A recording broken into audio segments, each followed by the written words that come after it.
Welcome to the Mind Vine podcast, where we challenge the stigma associated with mental illness through conversations about a variety of issues impacting mental health.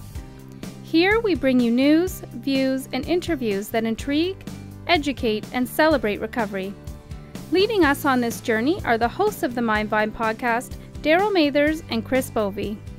Welcome to the Mind Vine podcast. My name is Darryl Mathers, and this is Chris Bovie. Welcome. And we're at the Mental Health for All conference, which is being hosted by CMHA. And we've been here all week interviewing people from all walks of life who have just either maybe attended a session, presented, or are doing a specialty presentation like our next guest, who's actually on tomorrow, Michael Prosserman. It's the title of your specialty presentation caught my eye right off the bat. It's the hip-hop approach to mental health. And we are neither hip nor hop.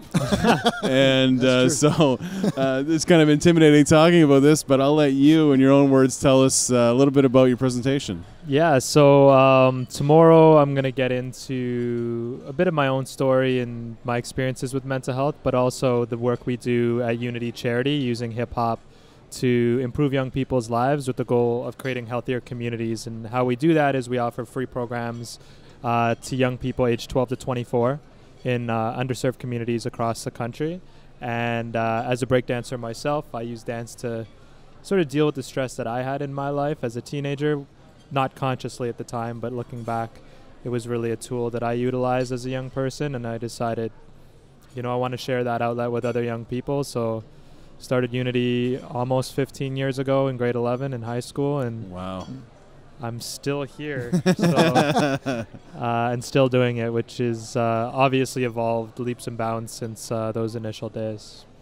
Could you describe a little bit your personal struggle and connection with mental illness, and then maybe weave in how breakdancing or where that came into and how you found the comfort absolutely. in that? Sure.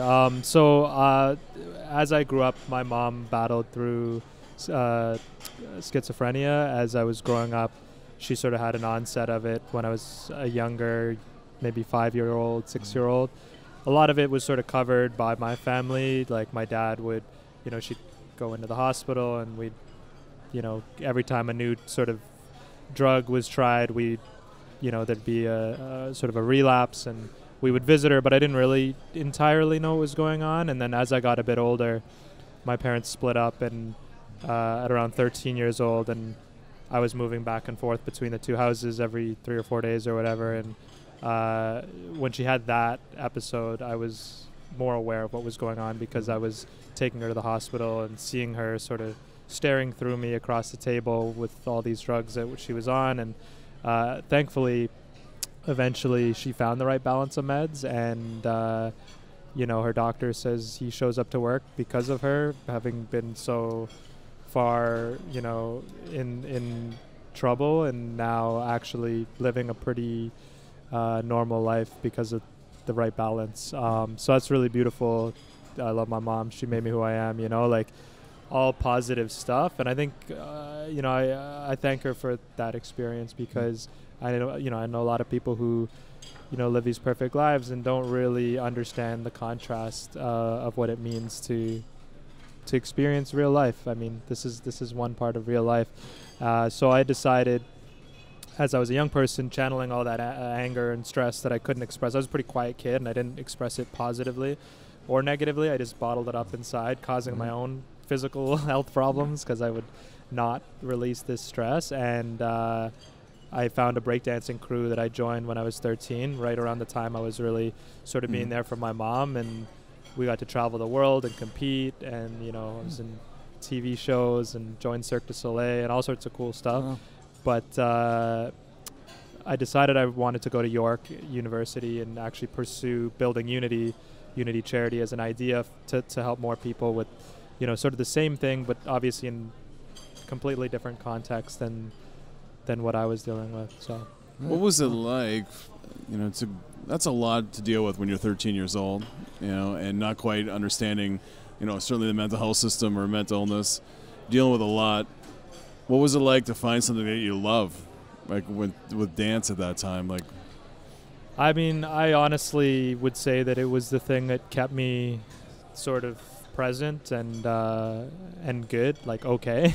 Again, all this stress, like I'd be missing school because of my stomach was feeling sick, and the doctor was like, there's nothing wrong with you, you're probably just stressed. So I'm like, okay, that didn't really help the problem. But when I found dance, I found a community.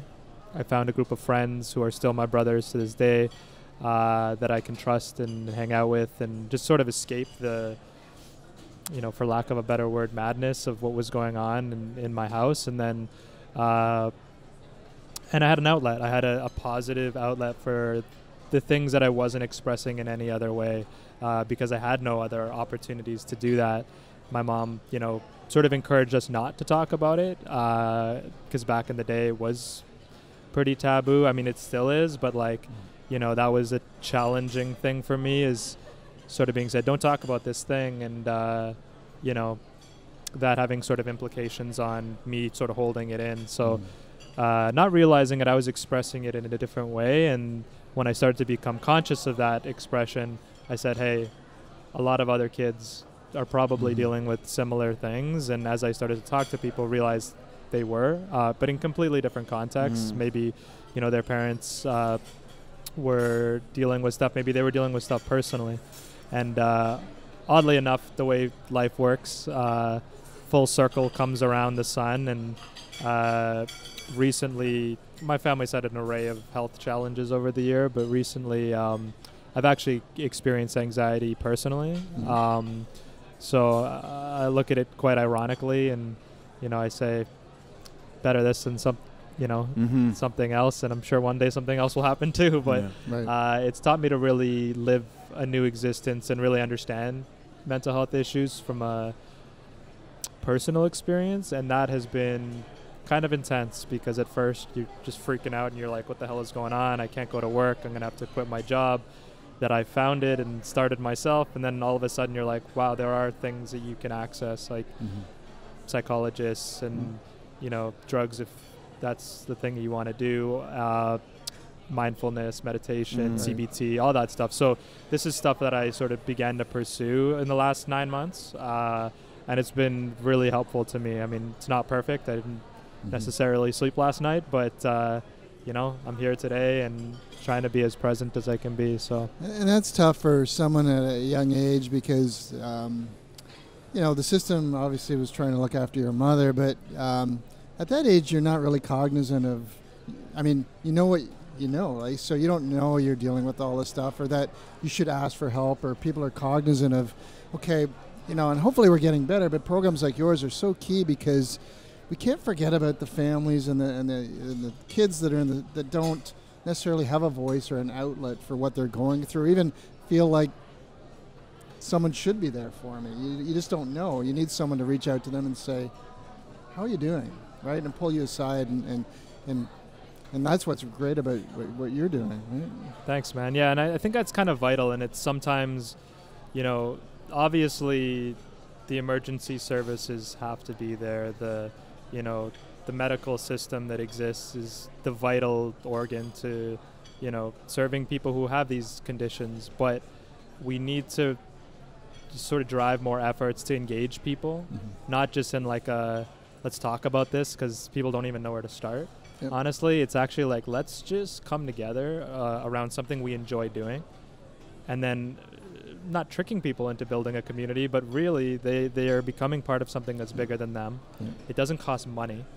Hip-hop is free, and our programs are free, but even more importantly, hip-hop is a concept. Like, I'm a dancer, but we teach breakdancing, graffiti, spoken word, beatboxing, DJing, all this stuff, and none of that stuff costs money. You don't have to buy hockey equipment to do this. Like, I would practice and teach myself how to do it in my own, like, 10 by 10 foot computer room, where I would be kicking things, but it didn't matter, because it was my own self-expression. So I think we need more things that are free, accessible, and relevant to connect with people on mental health issues. And arts is a small part of the bigger pie that exists, but I think it's a vital thing that we're missing out on.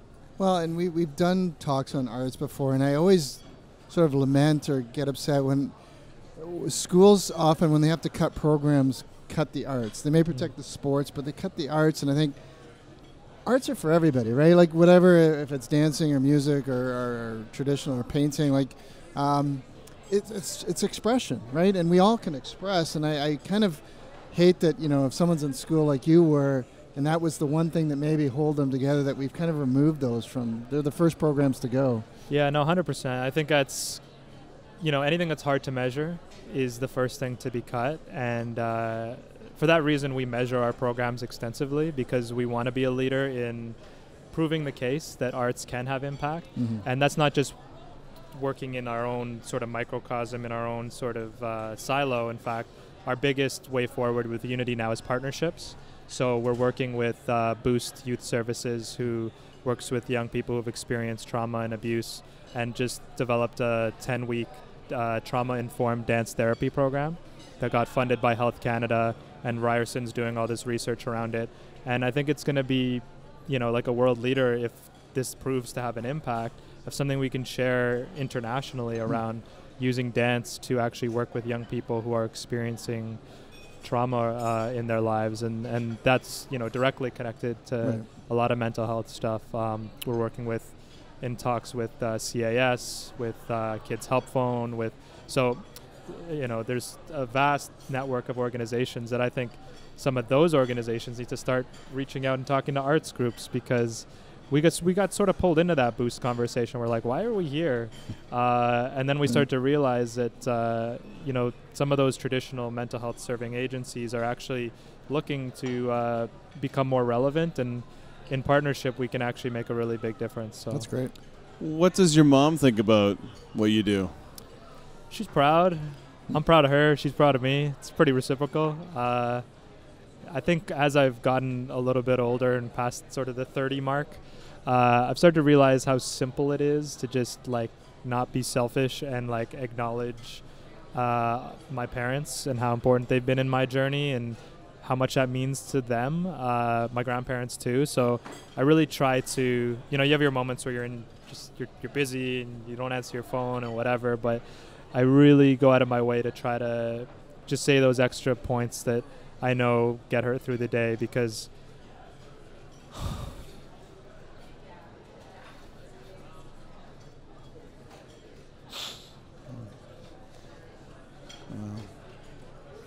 that's enough said. No, yeah. It's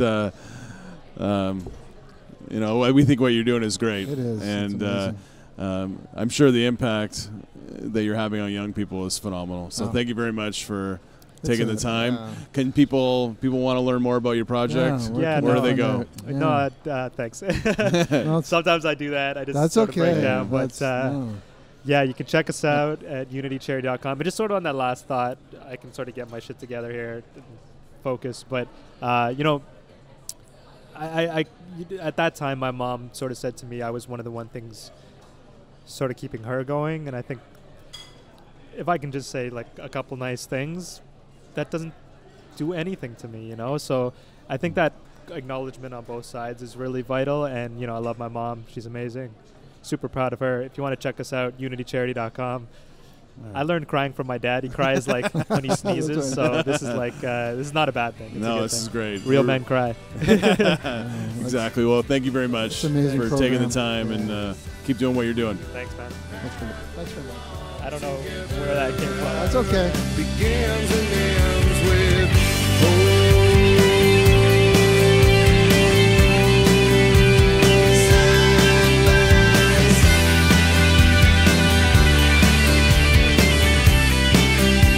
Begins and ends.